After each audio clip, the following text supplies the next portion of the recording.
sa Papa Dudut Stories, ikaw ay hindi nag-iisa.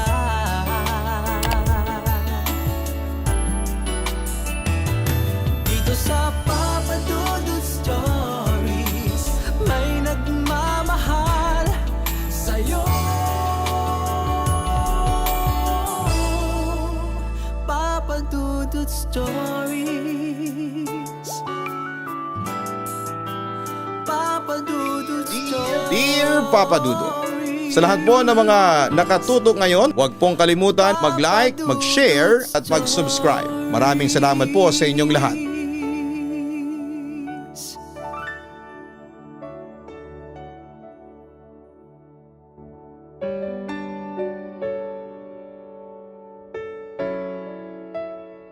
Kumusta kayong lahat? Sana po ay masaya kayo ngayon habang nakikinig sa aking kwento sa Papa Dudut Stories sa Papa Dudut YouTube channel. Itago niyo na lamang po ako sa pangalang Lenny. 23 years old, silent listener ako ng Papa Dudut Stories since 2022. First time ko lamang pong mag-share ng story. Dahil kagabi ko lang po naisip na i-share ko itong naging experience ko. Isa itong kababalaghan at aaminin kong mahirap po itong paniwalaan. Lalo na sa makabagong panahon ngayon ay halos wala nang naniniwala sa mga multo at mga nilalang na paranormal. Papadudot lumaki ako sa isang mahirap na pamilya. Wala kaming permanenteng bahay kasi nangungupahan lamang kami. Minsan napapalayas pa kami dahil hindi kami nakakabayad ng utang. Pero sa kabila noon, ay masaya pa rin naman kami, nagmamahalan ang mga magulang ko. At ni minsan ay hindi naman sila nagpabaya sa amin. Nakakakain pa rin naman kami ng 3 beses sa isang araw. At nakakapag-aral pa rin kami sa kabila ng mga pagsubok na pinansyal. Samantala, relihiyoso ang pamilya namin, Papa Dudut. Hindi kami naniniwala noong una sa mga kababalaghan at katatakutan dahil alam naming hindi yon pahihintulutan ng Diyos. Kaya lumaki akong matapang. At hindi ako takot sa dilim. Pero Papa Dudut, magbabago ang lahat ng yon. Noong nag-grade 6 na ako. Madaming schoolworks noong mga panahon na yon kaya nagpasya kami na sa iisang bahay ang pupuntahan namin. Sa bahay ng kaibigan kong si Chiara. Pagkatapos ng school, mga 1 PM ay nagpunta na kami doon sa bahay ng classmate namin. Yung bahay ng classmate namin ay nakakatakot pong tignan. Hindi ito magandang tignan dahil nakakatakot siya. Siguro isa katandaan na rin ng bahay. Pero sa kabila noon ay hindi ako natakot. Pagpasensyahan nyo na ang bahay namin ha. Nangungupahan lang kasi kami. Wika ni Chiara sa aming mga classmates niya. Huwag kang magagalit ha, pero haunted house ba ang bahay ninyo? Wika ng isa kong kaklase. Speaking of haunted house, medyo babalaan ko na kayo kasi may mga kakaibang nangyayari sa bahay namin. Natatawang wika pa ni Chiara at hindi ko alam kung nagsasabi ba siya ng totoo o nagbibiro lamang. Ayon, nakita ko sa reaksyon ng mga kaklase ko na natatakot na sila. Pero ako ay hindi. Hanggang sa simulan na namin ang mga gawain namin. At pagkatapos noon, nagtakutan kami. Nagkwento rin si Chiara tungkol sa mga katatakutan doon sa bahay na tinitirhan nila. Bali hanggang 3rd floor yung bahay na yon pero malawak ito. Madaming mga gamit na luma doon. Sa side na yon ay hindi doon nakatira yung kaibigan ko. Maliit lang ang sakop nila. Napagdesisyonan naming lahat na umakyat hanggang sa third floor. Kaso'y mahirap umakyat dahil nakalakang pintuan papunta doon. Bale, may hagdanan pa noon bago yung pintuan. Umakyat muna ang mga lalaki, sumunod naman ang mga babae. Pero ako ay nagpahuli na kasi wala ako sa mood doong mga sandaling yon. Noong una, natatakot akong umakyat hindi dahil sa multo, kundi may fear of heights ako. Noong nakakyat na kaming lahat ay nagtutulakan kami at nagtatawanan para pampaalis ng takot. First floor pa lang, nakakita na kami ng piano. Luma na ito. Nauna si Chiara para i-tour kami sa bahay na yon. First floor pa lamang ay takot na ang mga kaklase ko. Pero wala namang kaming nararamdaman at nakikita dahil siguro nga hindi nakabukas ang third eye namin. Bumalik kami sa baba at naiwan si Chiara. Takot na takot kasi sila kaya bumaba na kami. Nagalit si Chiara noon dahil iniwan siya. Kaya ako ang inaya niya para umakyat muli. Noong una hindi ako sumang-ayon kasi parang biglang sumakit ang balikat ko pero noong pinipilit niya na sumama ako, ay sumama na lamang ako. Saktong may dala akong cellphone noon kaya may bala kami na videohan ang nakakatakot na bahay. Nakakyat na kami hanggang second floor. Madaming lumang gamit, pinakita niya sa amin yung libro na sobrang luma na. Nakalimutan ko na ang nakalagay doon sa libro na yon. Pagkatapos noon ay umakyat na kami sa third floor at doon na ang rooftop. Pinakita niya sa akin yung CR doon na parang may dugo. Pagkatapos noon ay buwaba na kami at pinakita sa mga kaklase namin ang video. Wala namang nakita na multo kahit na ano. Pero nagulat kami nang biglang tumunog ang piano doon sa video.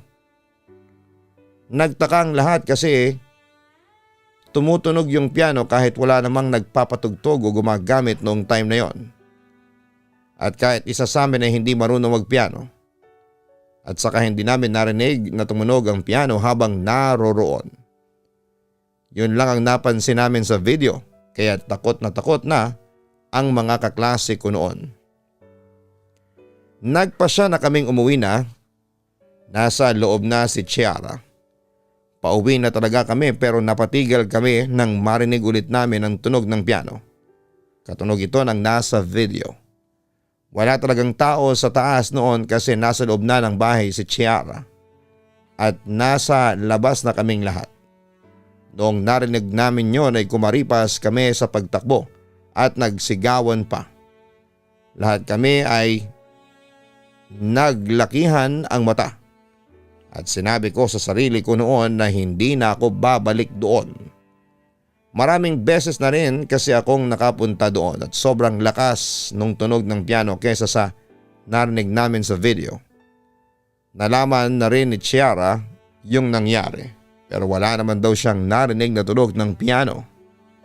Lumipas sa mga araw at linggo at nakalimutan ko na yung nangyari kay Chiara. Nabalitaan ko na lang din sa kaklase ko na lilipat na sila ng bahay. Sabi pa ng isang kaklase ko ay good decision daw yon.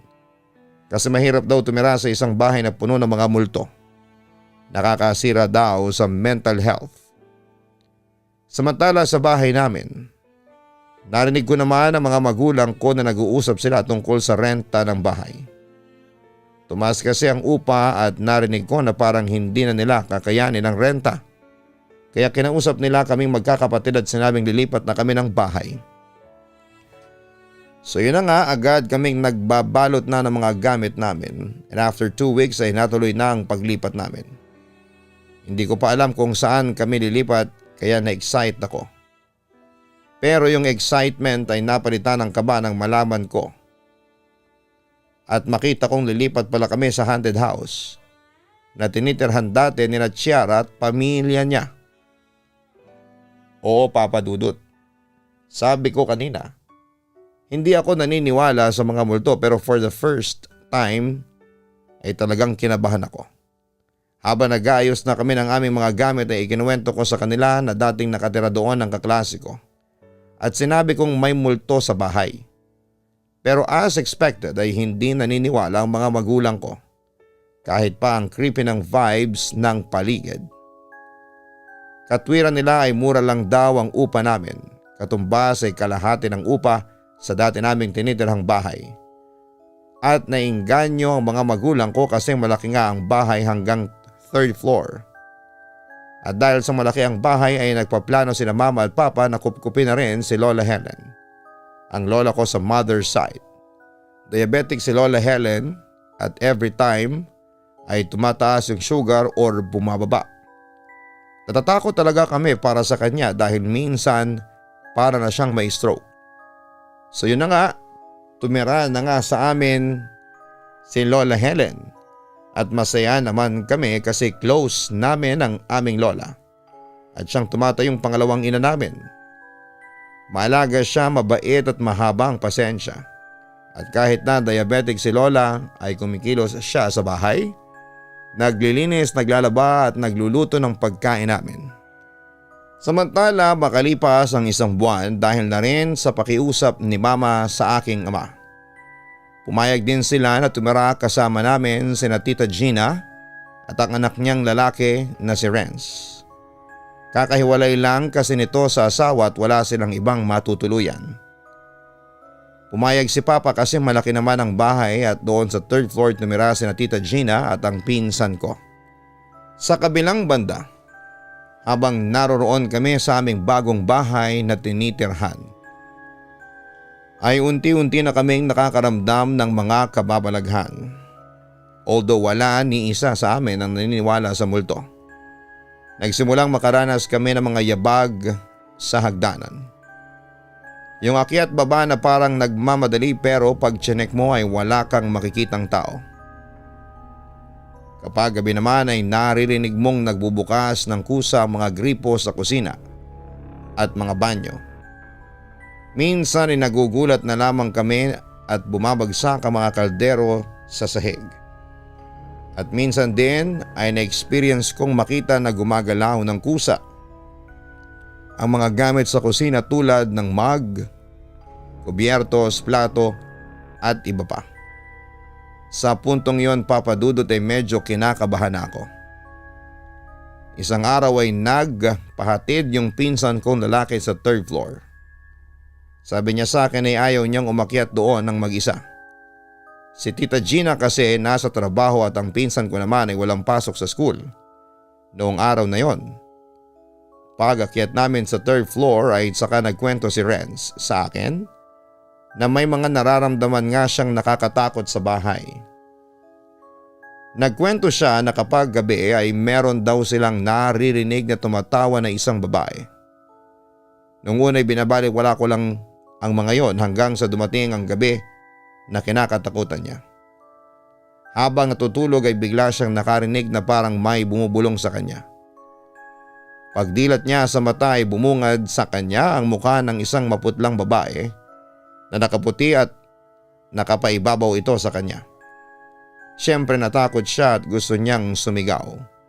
Pero hindi raw niya magawa kasi para bang na-paralyze ang buong katawan niya. Kaya ang tanging nagawa niya ay umiyak na lamang at pumikit. Pero sa awa naman ng Diyos, after 3 minutes ay bumalik ang katawan niya sa dati. At sa pagdilat niya ay wala na yung nakakatakot na imahe ng babaeng multo. Marami pang ikinuwento sa akin si Renz. Bukod sa babae ay may nagpapakita sa kanyang lalaking anino. Hindi naman daw ito nagpapakita ng direkta sa kanya pero parang nakikita niya ito sa kanyang peripheral vision. Noong una'y binabaliwala lamang niya ito pero kinikilabutan na rin siya. Lalo na nung isang beses habang naliligo siya sa CR. Doon sa 3rd floor ay biglang may nakita siya na kung anong nilalang na nakatayo sa pintuan. Bagamat nawala din daw ito ay nag-iwan ito ng matinding takot para kay Renz. Samantala after 3 months simula nang lumipat kami sa bahay na yon ay nagkaroon kami ng mini reunion ng mga kamag-anak. Siyempre doon sa bahay namin yon ginanap. Maraming nagsipuntahan at karamihan sa kanila ay galing pa ng Maynila. Balibiglaan ang naging plano pero agad namang nakapaghanda sina Mama at Tita Gina. At ilang araw bago ang nakatakdang reunion ay may mga kamag-anak kaming nauna nang dumating at nakitulog muna sa amin pansamantala. Isang madaling araw pagkarating ng ilan sa mga close kong pinsan. Nagkwentuhan muna kami sa may kusina tapos ay mga 4 AM ay doon pa lamang kami tinamaan ng antok. Kaya ayon kanya-kanyang pwesto na kami para matulog. Yung mga pinsan kong 14 and 16 years old na lamang ang naiwan sa kusina dahil naglalaro pa ito ng ML dahil doon lamang sa may kusina malakas ang signal. So ayun na nga, natulog na kami at nagising na kami bandang 9 AM. Kinaumagahan, papadudot pagbaba ko sa kusina.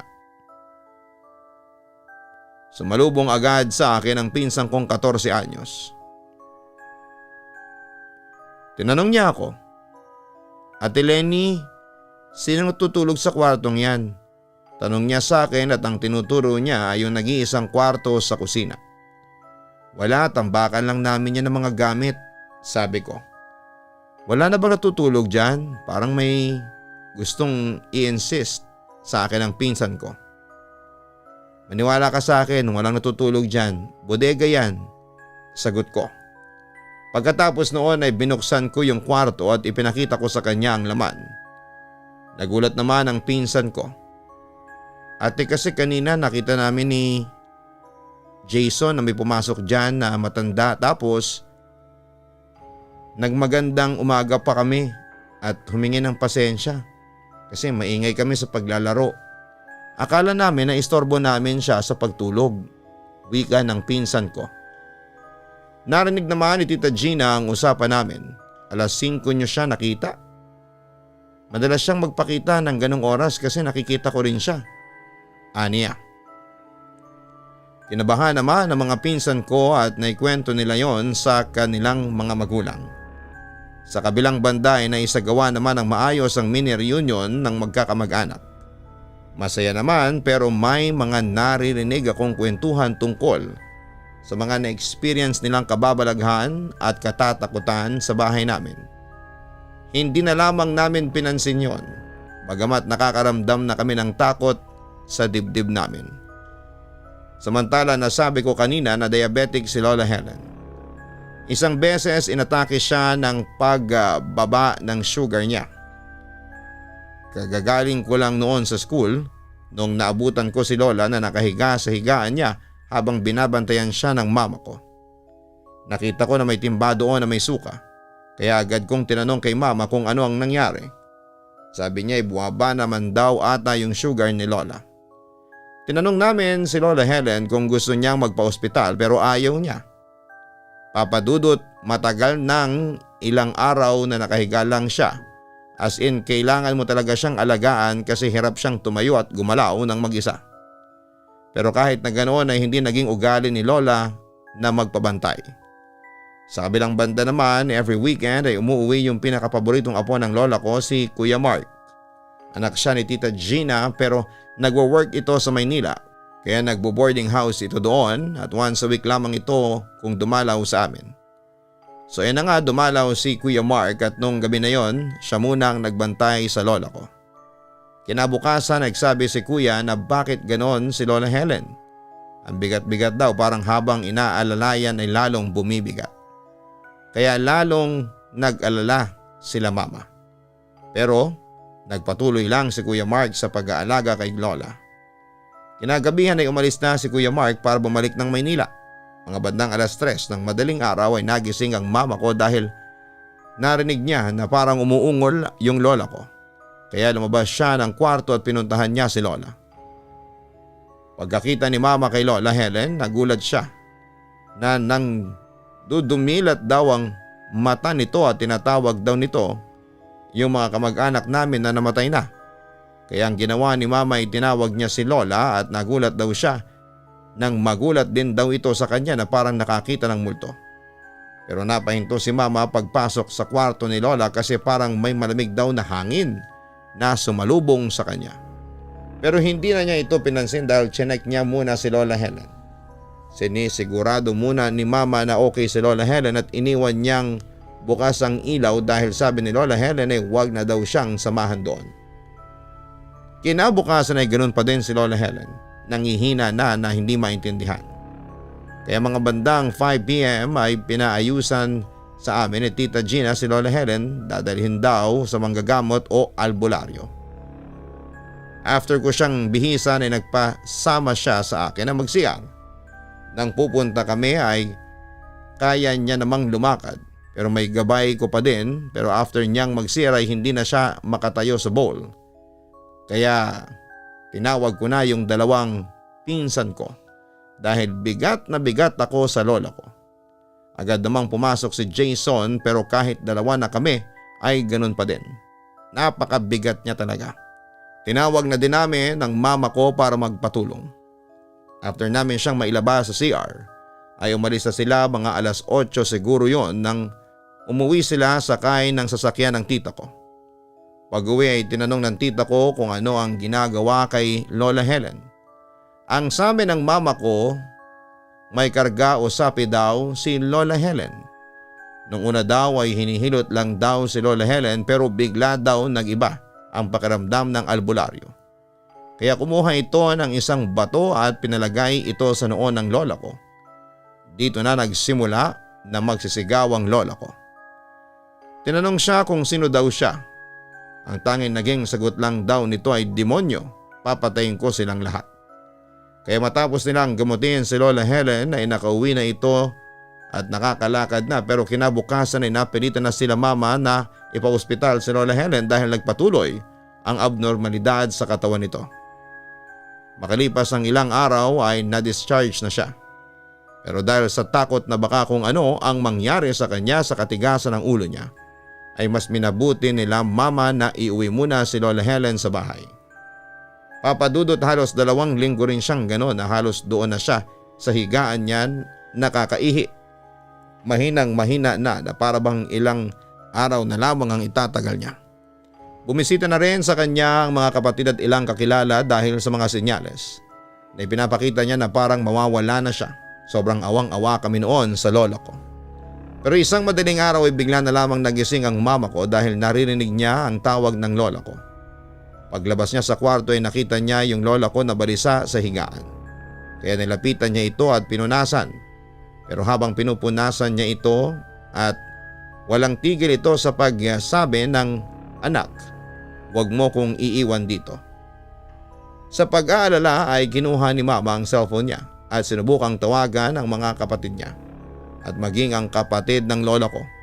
Pero sa oras na yon ay wala siyang matawagan kahit kami ay hindi niya magising. Kaya bumalik na lamang siya sa tabi ng lola ko at pinunasan na lamang niya ito ulit. Pero habang pinupunasan niya ito at nag-iiba ang hulma ng mukha. Pero maniwala man kayo sa hindi ay mukha ng ibang matandang babae ang lumalabas. At sinabi nito na patawarin daw sila. Natatakot man si mama sa mga nakikita niya ay tinapangan niya at hinawakan nito ang mukha ng lola ko at sinabing, "Ano bang kasalanan namin sa inyo? Bakit pati ang Lola Helen ko ay ginaganyan ninyo? Hindi namin kayo kilala pero bakit pati kami ay dinadamay ninyo? Umalis na kayo sa Lola Helen ko. Huwag niyo siyang pahirapan dito. Sa iba niyo na lamang gamitin yan dahil hindi naman namin kayo inaano. Umalis ka sa katawan ng Lola Helen ko. In Jesus' name, Amen." Ay unti-unting bumalik sa dati ang mukha ng lola ko at mga ilang araw ay bumuti na ang kalagayan niya. Sa kabilang banda nang bumuti na ulit ang lagay ni Lola Helen, ay narinig kong nag-uusap sina mama at tita Gina. Pinag-uusapan nila ang history ng bahay na tinitirhan namin. At ayon sa mga kapitbahay namin na matagal na sa lugar ay may pinatay daw na isang matandang babae at apo niyang lalaki sa loob. Partikular sa 3rd floor at sa kwarto malapit sa kusina na ginawa naming bodega. Ang pumatay ay mga kamag-anak din nila. Simula daw noon ay naging haunted na ang bahay na yon at lahat ng umuupa doon ay hindi tumatagal ng 2 months. Kami nga lang daw ang tumagal doon. Pero alam mo Papa Dudut, sa kabila ng pagiging bahay ng kababalaghan ay hindi pa rin kami umalis doon at eto nga hanggang ngayon ay dito pa rin kami nakatira. Magsi 6 years na kami dito. Kumpleto pa rin kami, ako, sina Mama, Papa at mga kapatid ko, si Lola Helen, si Tita Gina at si Renz. At kahit na puno ng kababalaghan ang tinitirhan naming bahay ay masaya pa rin kami sa bahay na ito. At saka wala namang nangyayaring masama sa amin, siguro ay dahil sa malakas naman ang pananampalataya namin sa Panginoon. Papa Dudut, hanggang dito na lamang muli at maraming salamat. Magandang gabi sa inyong lahat. Sana'y magustuhan ninyo ang totoong kwentong ibinahagi ko sa inyo. Lubos na nagpapasalamat, Lenny. Maraming salamat Lenny sa pag-share mo ng iyong kwento sa aming programa. Katulad ng mga nakaraang kwento natin ay hindi maiiwasan talaga na minsan ay titira tayo sa bahay na may nakatirang mga nilalang na hindi nakikita. Ganun pa man ay kung malakas ang pananampalataya mo sa Panginoon, walang rason para ikaw ay matakot. Ang multo lang yan. Hindi yan makakapanakit ng iba. Maski mga elemento, mabubuti man yan o masama, hindi kanila masasaktan hanggat alam nilang binabantayan tayo ng Panginoon. At katulad ng sinasabi ko po sa inyo noon, okay lang na tumira sa haunted house basta't hindi ito makakasira sa inyong mental health. Kapag hindi kayo matahimik sa haunted house na tinitirhan ninyo ay huwag na kayong manghinayang at lumipat na kayo ng bahay. Hanapin ang Kaistorya YouTube channel para sa ibang horror stories na aming ina-upload na rated by Jason Steele. Manood ng Papa Dudut Family YouTube channel at manalo sa kada post namin. Kung paano, syempre hanapin niyo po yan sa homepage ng channel na ito ang mga link ng Kaistorya at ng Papa Dudut Family YouTube channel. Maraming salamat po.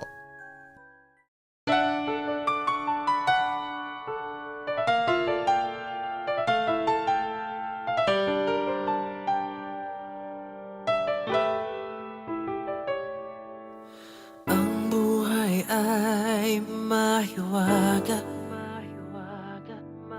laging may lungkot at saya. Sa Papa Dudut Stories, laging may karamay ka.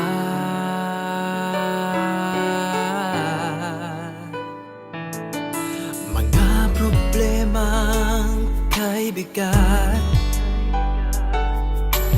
dito ay pakikinggan ka. Sa Papa Dudut Stories, kami ay iyong kasama. Dito sa Papa Dudut Stories, ikaw ay hindi nag-iisa.